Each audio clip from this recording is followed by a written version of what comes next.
Good morning students. I am Uma Shankar Tiwari. मैं आपको आज इंग्लिश ग्रामर पढ़ाने चल रहा हूँ, जिसका पहला चैप्टर है पार्ट्स ऑफ सेंटेंस। जिस प्रकार दो या दो से अधिक शब्दों के समूह को वाक्य कहते हैं, उसी प्रकार वाक्य के भी दो भाग होते हैं। पहला भाग होता है इसका सब्जेक्ट और दूसरा भाग होता है प्रेडिकेट। अब इसमें दिया गया राम वेंट टू स्कूल। इसमें राम के विषय में स्कूल जाने के लिए कहा गया, इसलिए राम सब्जेक्ट है।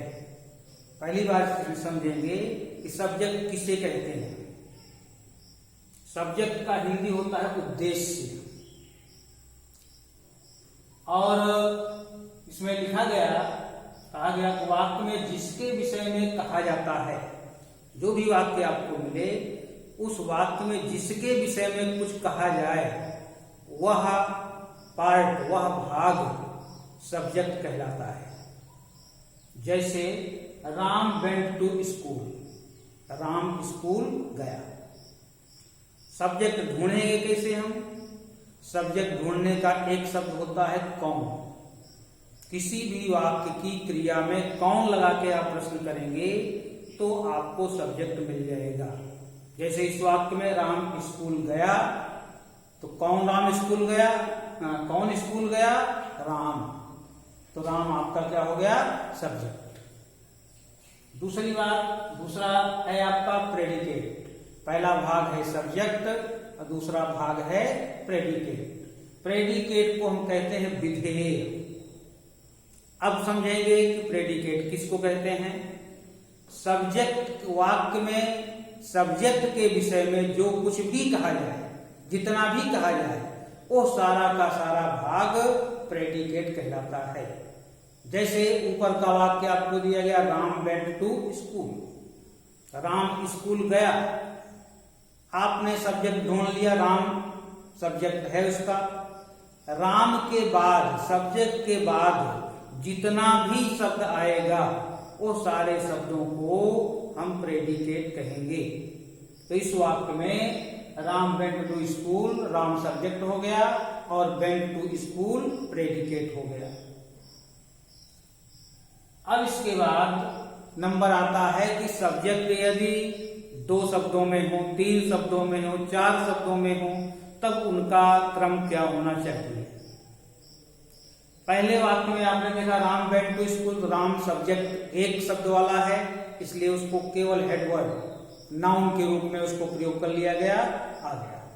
यदि वाक्य में सब्जेक्ट दो शब्द वाला हो जाता है, दो शब्द वाला हो जाएगा, तो उसके दो भाग हो जाएंगे। एक कहलाएगा क्वालिफायर और दूसरा कहलाएगा हेडवर्ड। पहला कहलाएगा क्वालिफायर और दूसरा कहलाएगा हेडवर्ड। जैसे the teacher teaches me English, the teacher teaches me English, अध्यापक मुझे अंग्रेजी पढ़ाता है।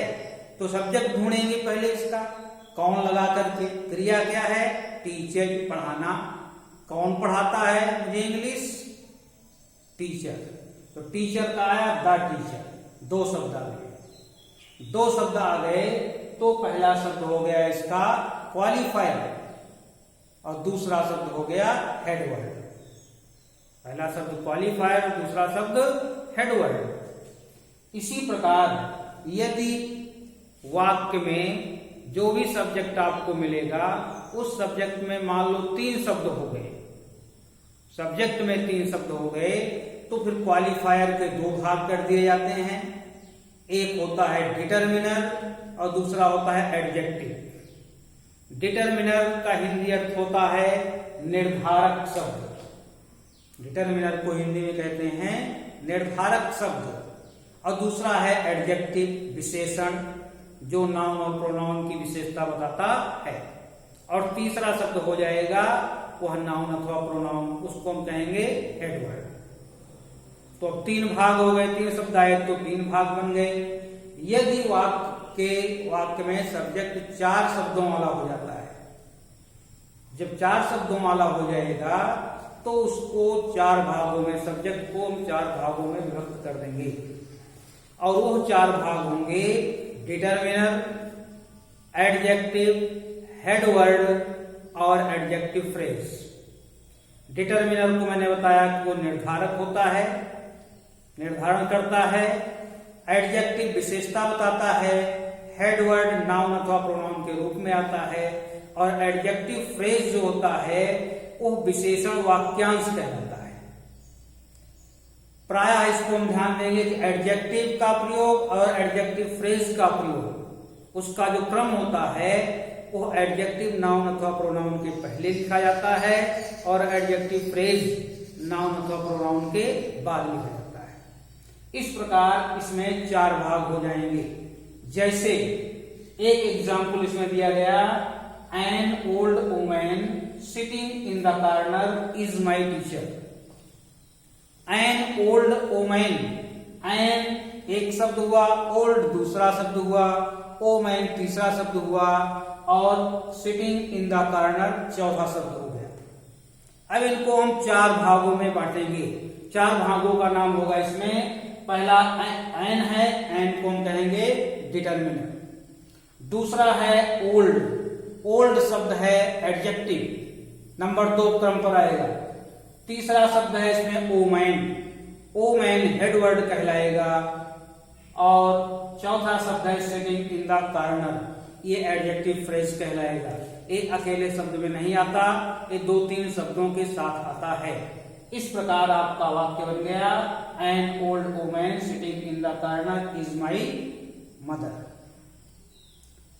इसके बाद अब आपको कल पार्ट्स ऑफ प्रेडिकेट पढ़ाया जाएगा। जिस प्रकार सब्जेक्ट के कई भाग होते हैं उसी प्रकार प्रेडिकेट के भी कई भाग होते हैं। उनका क्रम कब कहाँ किस शब्द को रखेंगे ये आपको आगे चैप्टर में पढ़ाया जाएगा।